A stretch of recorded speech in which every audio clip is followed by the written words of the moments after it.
Hi guys, welcome back to another video. Remember to like, share, subscribe and comment down below. We are doing YouTube. It's a good look.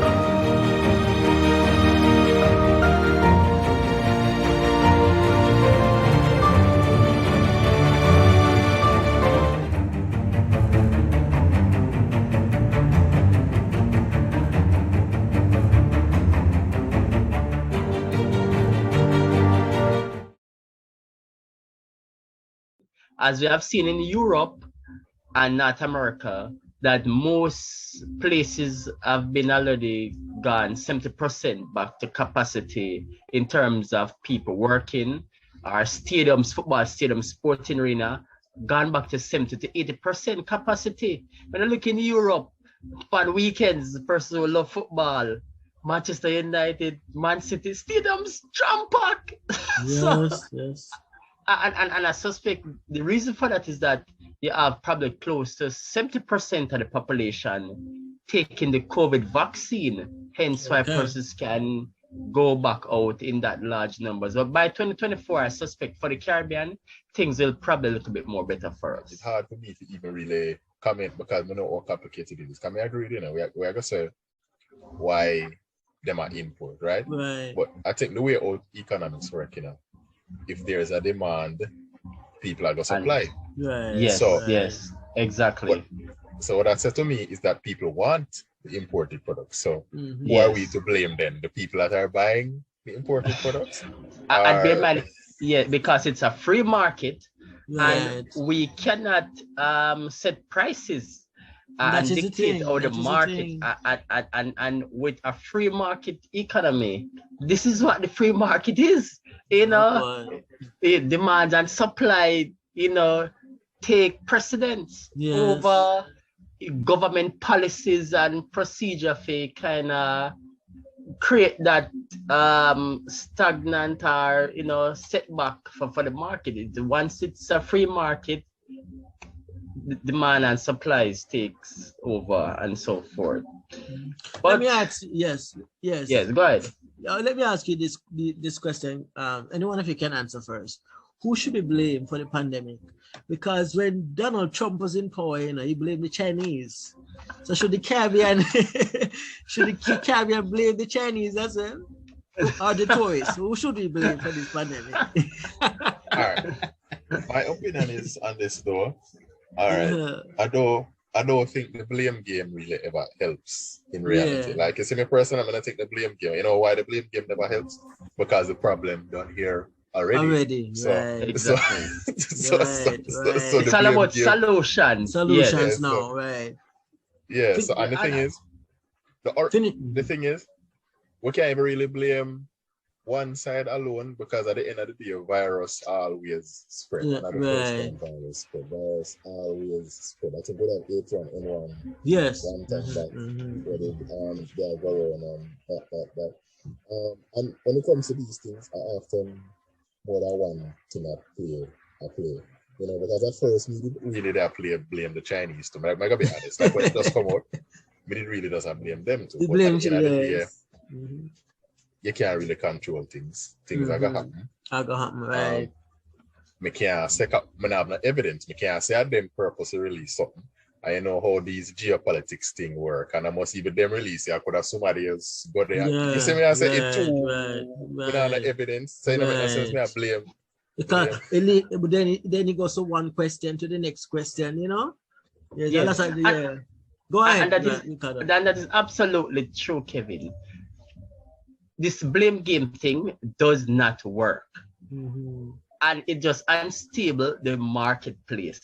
Whether if you're looking at it from Europe point of view or from the Western point of view, the blame game does work. And we see when the blame game comes into effect, how the market change. Is it that the numbers go up or the numbers go down, Mm-hmm. and nobody wins. Mm-hmm. And trust me, I'm not going to blame any particular country for this pandemic, because guess what?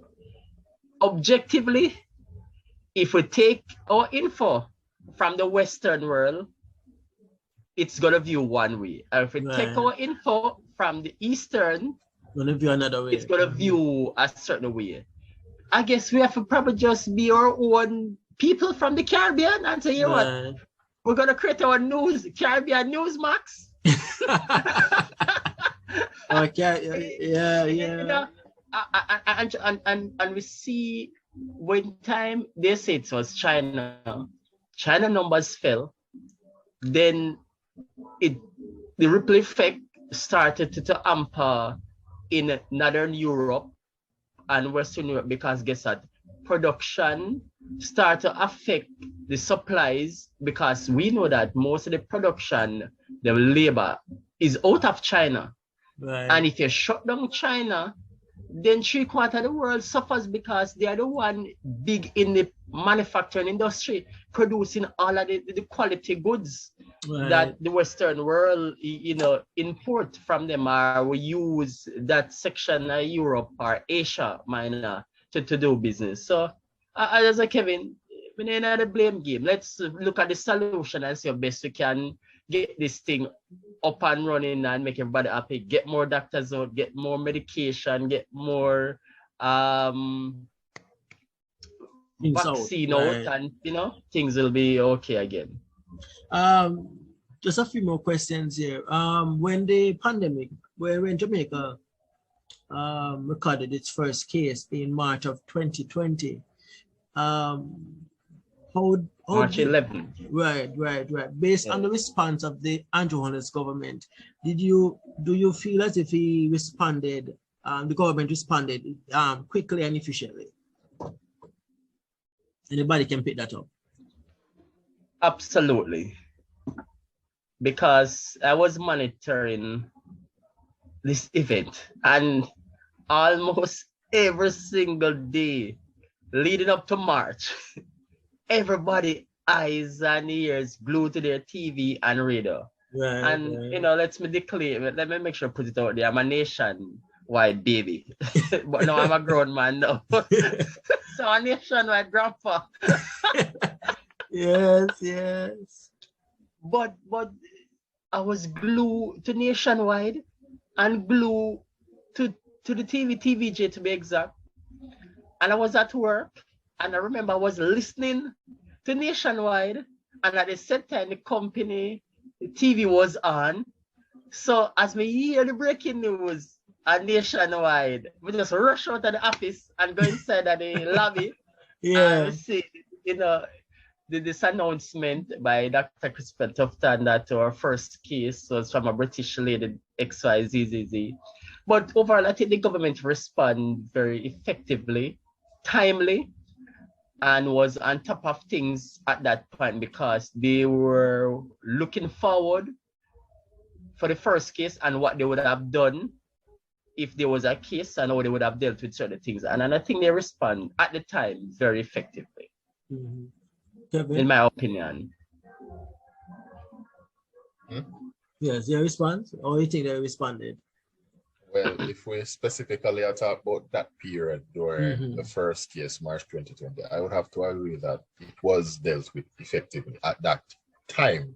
I should say at that time, it was dealt with. I feel, based on the evidence, the appropriate measures were taken, the appropriate control and restrictions of that area. And so during that period, I believe we had one of the lowest COVID rates during that period as well. So I would have to agree on that period that it was dealt with effectively. Yeah, that's all. Okay. All right, and my last question as we're about to wrap up. What is your view on the vaccine? just a quick answer. Well, what's the first thing that comes to mind when you hear vaccine? Good stuff. 100% good stuff. Okay. I will go first. I'll leave Kevin to recuperate from that laughter. Okay, and you, Kevin, what comes to your mind when you hear vaccine? All right. First of all, disclaimer: I was never against the vaccine, but I'm not Okay. really.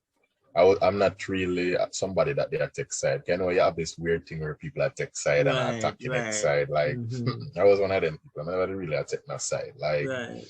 so, I wasn't necessarily what I was wary of though. I was wary of the vaccine for a few reasons. It's not that I think like people are trying poison we are turn we in a zombie or any weird Right. conspiracy like that. Yeah, I never that. But I just did have reservations because the vaccine, like me think it too quick. I thought the time Okay. span at the time, of course, not now, but at the time, The development of the vaccine was too quick.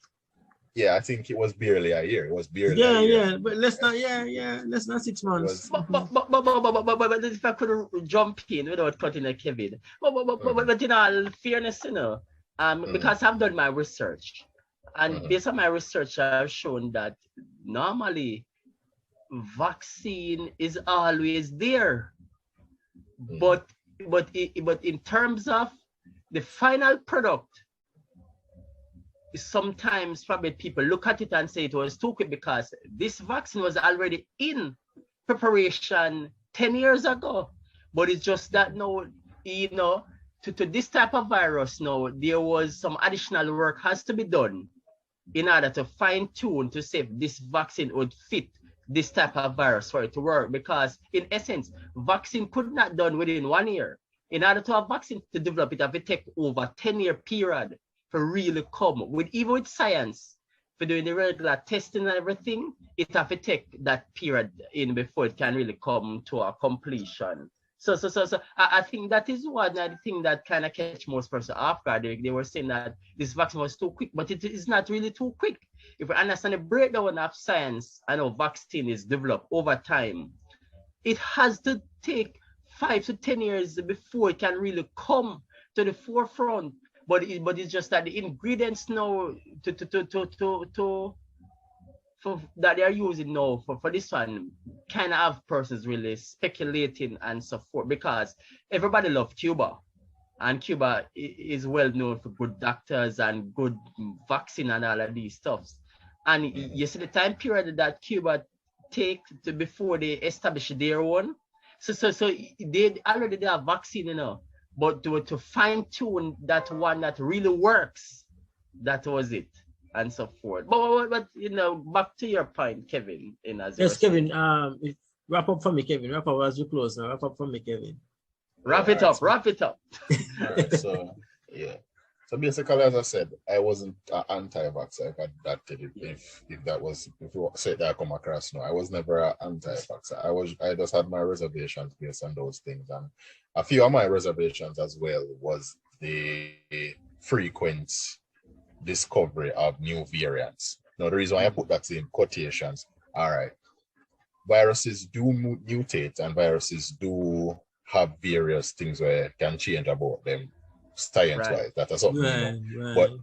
But the speed of the mutations of this virus, and then every time when a new mutation come out, you have to get a next shot. When I'm telling at first you just need one shot, then it says, oh, you need one shot, you need a second. Like, you know, a lot of it too. Go ahead. Yes.